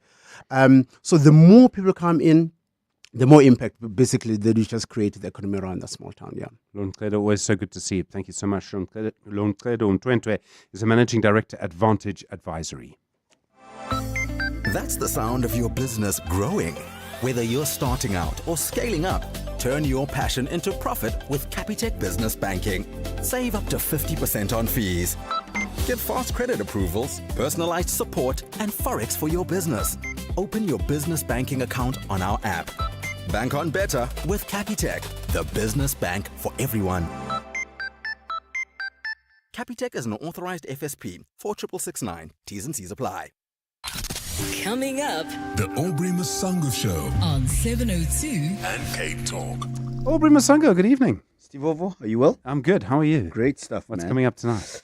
So Dr. Samke Ngobo, medical doctor, author, and mental health advocate, joins me for our last chat for the year. There's no more mental health for the year? No, what? My last chat with her for the year. And she's going to be talking about our mental health and the festive season. The hustle and bustle and all of the things that we need to be thinking about in as far as mental health is concerned. In the second hour, Professor Jacob Mufokem, independent crime and security expert, joins me to talk about what's the latest developments at the Madlanga Commission. And then, oh, dude. Oh, dude. Do you want some water? And then the last scheduled hour is a conversation with Regitiana, who's a Kobela, and Sangoma. A Kobela is somebody who helps an initiate through the process. And we're going to be talking about do Sangomas who work differently train in the same way? And then, of course, the final hour is an open line, and that's the show tonight. All right. Thank you very much indeed. Ori Masango on your radio in half an hour. It's just gone 7:30. Investment School is next. Time for the latest Eyewitness News. Hi, Marky. The latest from the Western Cape budget. That's right, Stephen. Good evening. The Western Cape's budget has been raised by more than 1.7 billion rand under the theme Scaling for Growth. Finance MEC Deirdre Bartman tabled the provincial government's adjusted medium-term budget policy statement today. She says every rand now carries more weight as the province's population grows and residents expect better service delivery. The adjustment includes over R1 billion from national coffers and 669 million rand in provincial funding. This is to ensure that the Western Cape's economy can keep moving forward and create more opportunities for our residents. Deputy President Paul Mashatile says it's too early to celebrate following the successful passing of the 2025 budget and national dialogue. Mashatile says 2025 saw the beginning of a national dialogue process to foster inclusive governance and greater social cohesion in the country. He says another milestone that tested the unity of the Government of National Unity was the budget, which was delayed for months due to disagreements among parties before its final adoption. But Mashatile says the country is still dealing with high levels of unemployment and other social ills. Mashatile was giving his annual address in the National Council of Provinces today, which focused on the delivery of services. It underscored the effectiveness of collective efforts in addressing significant challenges and igniting meaningful change for all South Africans. However, Honorable Chairperson, it is far too early to sound the drums of victory. Millions of our people still wake up to the harsh realities, including of poverty, unemployment, the rising cost of living. Firefighters are again battling multiple fires across the Cape Winelands. Helicopters have been deployed to douse active fire lines above the Boerswartmoed Pass in series, with efforts to continue throughout the night. Aerial support is also tackling a fire on the northern side of Dedoorns, where crews are working to protect properties. The municipality's Joanne Otto says another fire in Boentjies Rivier is spreading quickly because of strong winds. It has been an extremely hot day with temperatures in excess of 37 degrees Celsius in most places in the Cape Winelands district. A light breeze is expected in most areas later today, which is cause for concern as this makes flare-ups more likely. And US President Donald Trump is preparing to welcome leaders of the Democratic Republic of Congo and Rwanda to the White House.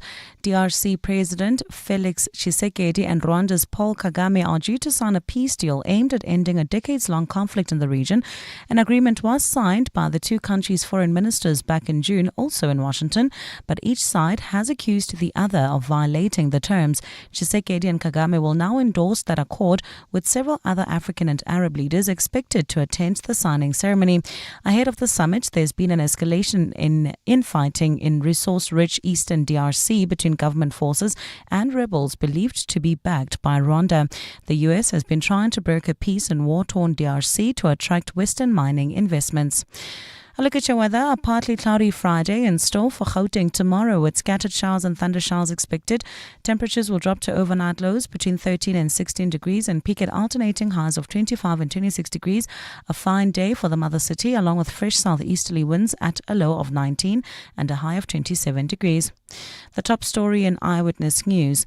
The Western Cape's budget has been raised by more than 1.7 billion rand under the theme Scaling for Growth. Some numbers bring instant stress, like a speeding fine, another petrol price hike, or that one debit order you forgot about, again. But not all numbers bring panic. Some bring calm and actual life-saving support. With 24/7 emergency support and over 300 ambulances, ER24 is there when you need us most. Don't wait for an emergency. See it, say it, save it. 084 124. This festive, turn your family meetings into family eatings with the Nando's Festive Fill-Up Meal. A full flame grilled chicken, 2 sharing sides, 4 cheesy rissoles, 2 Cabo Societies, 2 Nando's rolls, and a 1.5-liter Coca-Cola for only $3.99 to enjoy at your place. And if your family meeting is at our place, get 40 Rand off. Nando's. Oh, what a place. Mntanami, uthando has no return. Stay. Ubekezele. It's what makes you a woman. A home is built with patience and quiet. Thula. Don't answer back. Just keep the peace. That's what we were taught.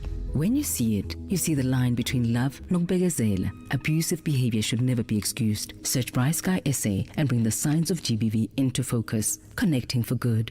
Vodacom. Standard Bank and 702 have joined forces to bring you China Unlocked. One of the most recent examples of this is the signing of 2 very important MOUs whilst we were at the Chinese International Import Expo, which in itself is quite an exciting event to help expose South African and African products to China. We signed an MOU and with the Chinese Chamber of Commerce for import and export of machinery and electronic products. What that helps us with is it helps our clients connect directly to equipment manufacturers and manufacturers of electronic products in China. It cuts out the middleman, and what better way to do that to help our clients get direct access to the equipment and technology that they need to do that.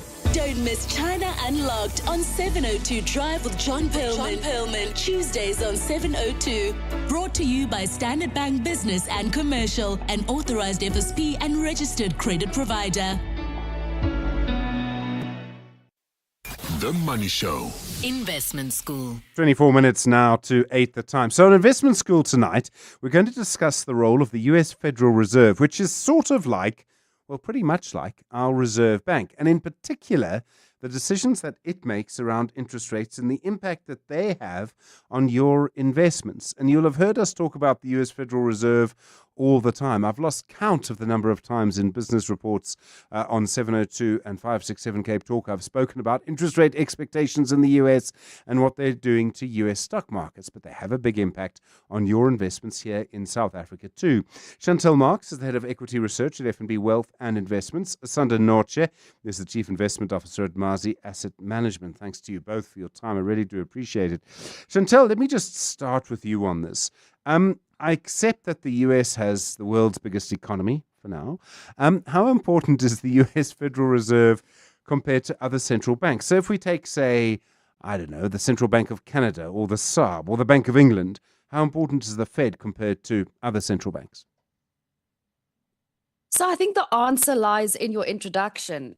The US is the world's biggest economy. So if its central bank makes a decision on monetary policy or currency issuance or foreign reserves or stimulating the economy in any other way, it has a knock-on impact on every other economy in the world. And that is just because most countries do a lot of business with the US, either directly or indirectly. And then, unfortunately or not unfortunately, I'm not sure what the answer is yet. The US dollar is the world's currency reserve. And the Fed's decision can have an impact on the value of the US dollar and therefore almost every asset in the world. Asanda, I started by mentioning interest rates, and Chantel mentioned all sorts of other things too. Am I oversimplifying it by just saying the Fed is the big issue is interest rates? I think the interest rates are an essential part of the equation. So there's often this concept investors call or talk about risk-free rate. What is the risk-free rate? Which is effectively what the government borrows at. Now, if you look at our government borrowing rate, so the interest rate that the government pays on the borrowings that it takes on, that is actually referenced back to what the US Fed pays on its debt. So the world's, as Chantal has said, the currency, the reserve currency of the world is the dollar. So the world's risk-free rate is the Fed funds rate, effectively the starting point. So if you to get to what our government pays, you kind of start with what they pay. Then you add all sorts of premiums and inflation differentials and so on to get to what investors would expect to pay in terms of, or rather what the government would expect to pay on debt in South Africa. So you can see how fundamentally the impact or the fundamental nature of how it's so it's just so interwoven in everything that you see then from a South African perspective, and I guess other governments and other reserve banks across the world. Chantal, I hope the Reserve Bank governor is not listening when I put this to you, but it can sometimes seem as if we follow the Fed, that the Reserve Bank follows the Fed. Is that what happens, or is there something else at play? So I think you firstly look internally. You see what your inflation dynamics look like. You see how your consumer is experiencing current interest rates. You look at stuff like growth. For the South African Reserve Bank, we have an inflation target. That's the mandate of the Reserve Bank, to maintain that inflation target and indirectly ensure exchange rate stability as much as they can. But to a certain extent, you also have to look at the Fed, because it's very important to maintain, so for us to maintain rand stability and price stability, we must look at what the Fed is doing. If the Fed is, for example, not cutting interest rates, but we are cutting interest rates, there's a fair chance that the rand will weaken against the US dollar and most other major currencies as well. And that can have an impact on our inflation rate. And what is the mandate of our Reserve Bank? It is to keep inflation in check. So if we're going to cut when they're not going to cut, and it's going to cause the rand to weaken, and that's going to cause inflation, it's going to be an issue for us. So we can't, Chantal, really afford a big differential between our interest rate and their interest rate. If we're moving in different directions, there'll be consequences to that. Chantal? Oh, yes, absolutely. Sorry. No, absolutely. There will be consequences. So you will then, you could experience a situation where inflation spikes and the Reserve Bank has to renege on its cut and actually then hike rates again in order to keep inflation in check and the rand in check. So it's good to have cognizance of what that bank is doing. It won't always be a one-for-one. What I find with the South African Reserve Bank in particular is that we tend to take a wait-and-see approach. So we don't move one-for-one with the Fed, but generally over time it moves together in some form or another. Asanda, sorry, I interrupted you. No, I was going to just add quickly. I think there's also this idea of a carry trade, which is, to Chantal's point, if the Fed, for instance, isn't cutting and we cut, so investors all of a sudden say, well, relative to yesterday, I can now get a better interest rate in terms of the differential between our interest rate and the US. So money then flows back to the US, which is why Chantal was referencing the weakness of the rand as a consequence. So from an investment perspective, that's also, I guess, something to think about in terms of maybe from a rand perspective and therefore inflation, what the Reserve Bank here would think about relative to what's happening with the Fed. Okay, I think I'm with you. Asanda, what happens? So if the US Federal Reserve cuts rates tonight, what happens on the JSE tomorrow? Which is really a way of asking which shares are affected by that. Is it financial shares? Is it gold shares? Who gets affected and why? I'd say if I knew that answer definitively, I probably wouldn't be sitting here, to be honest with you. But Sure. let's try answer it. I think generally, so a cut in interest rates would be signaling easing conditions. So we're not as concerned about inflation. Conditions that are more looser, as it were.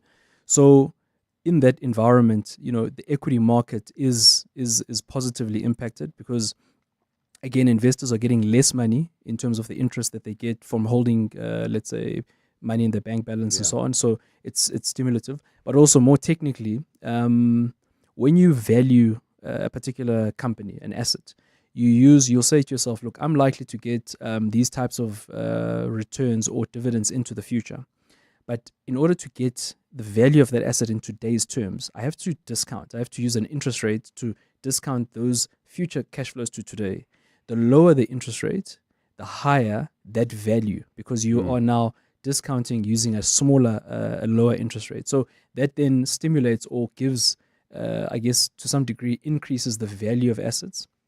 You could even say the way people look at, let's say, investment opportunities. So they'll say, well, relative to putting money in the bank account, I can actually, well, I'm getting less interest here, but all of a sudden maybe there's more money that's likely to start focusing on new projects because there's more opportunity, because I think, you know, there's more stimulus coming through. So I think generally speaking, it's supportive. I'm loath to say which shares. I must say I don't want to put myself in trouble there.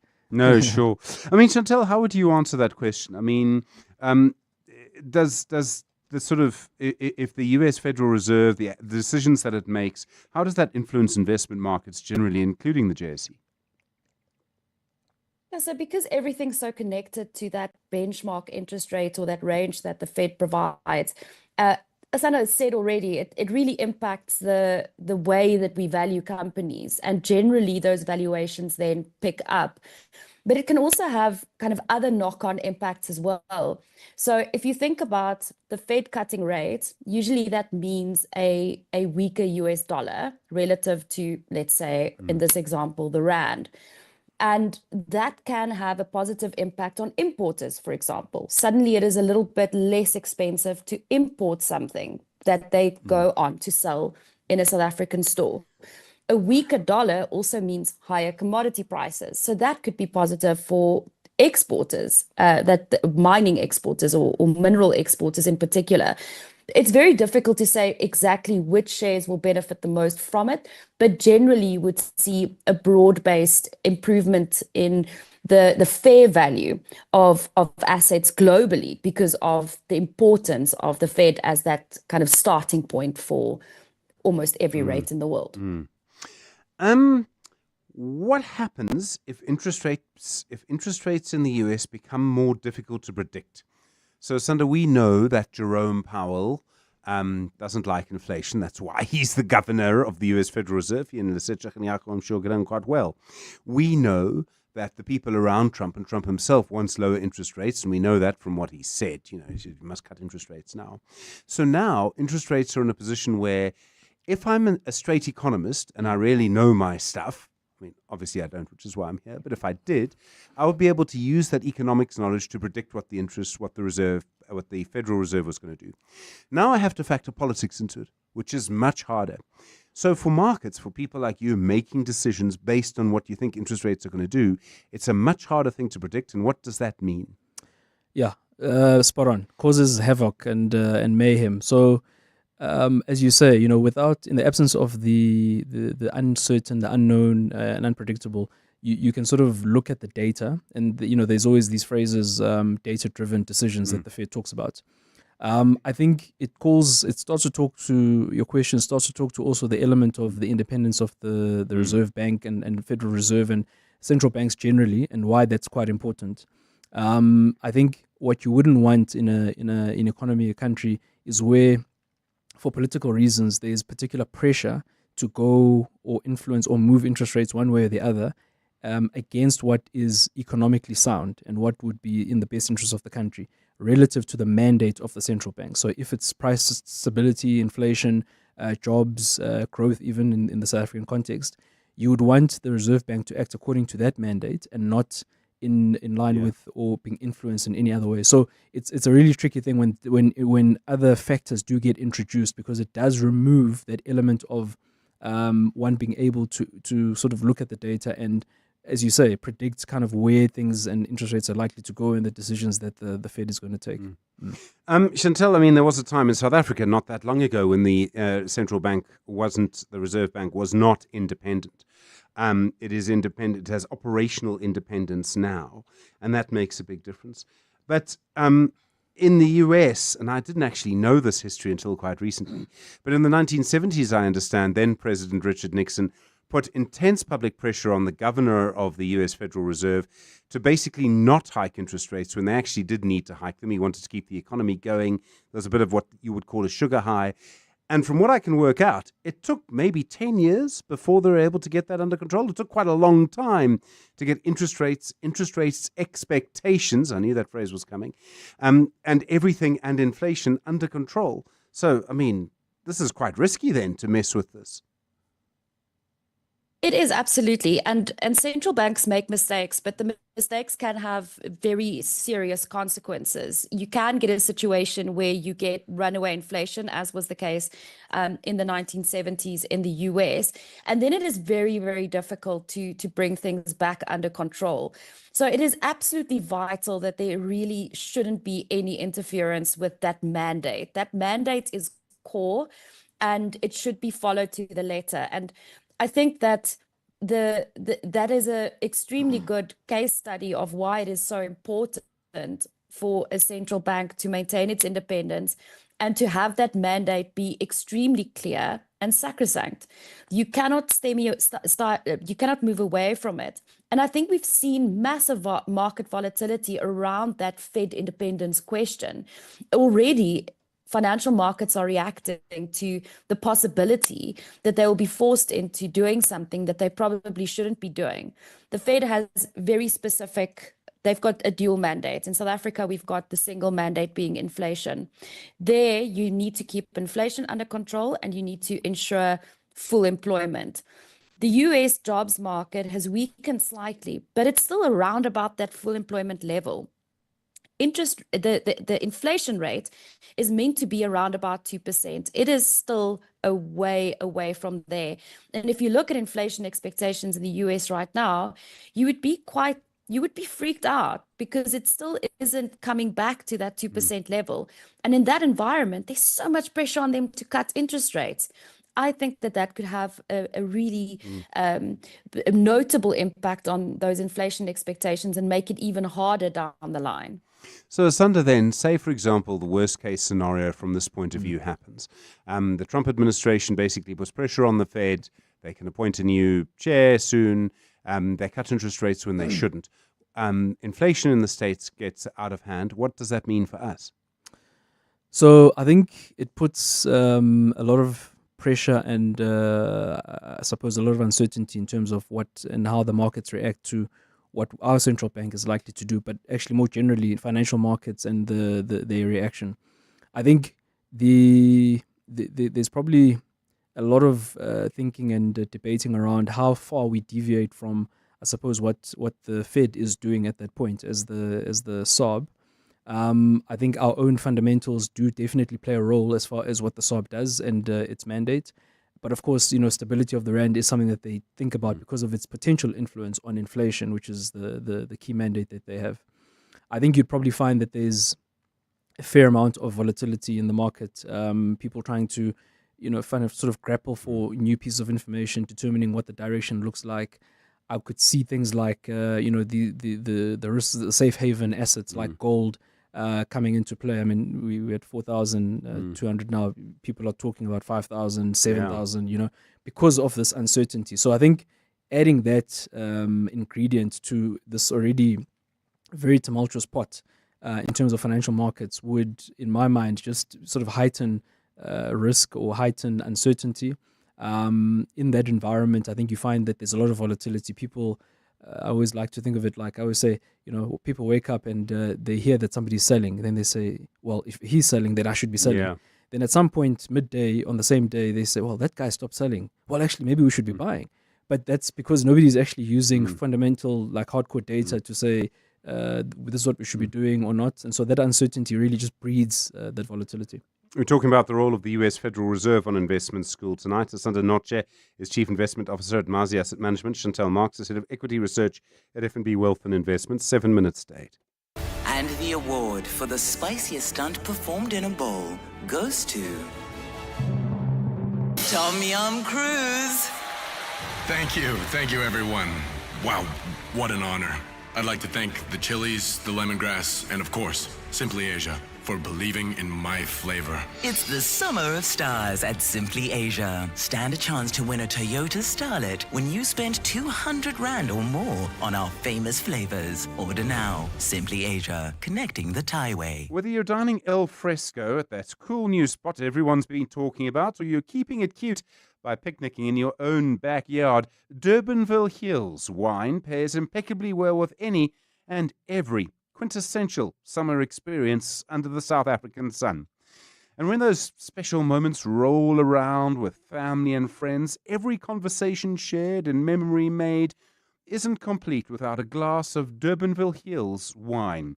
From their world-class contemporary winery and innovative winemaking techniques to the cool coastal breeze that shapes their vineyards, Durbanville Hills pairs perfectly with every story.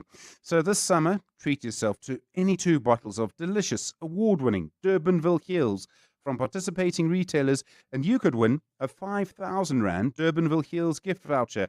Not for persons under the age of 18. T's and C's apply. In ancient Corinth, as Alexander the Great approached the philosopher Diogenes and offered to grant him any wish, Diogenes simply replied, "Stand a little out of my sun." At Plus 94 Research, we believe in illuminating the path to informed decisions. By removing the shadows of uncertainty, we let the light of data-driven insights shine through. Don't let assumptions cloud your vision. Step into the light of clarity.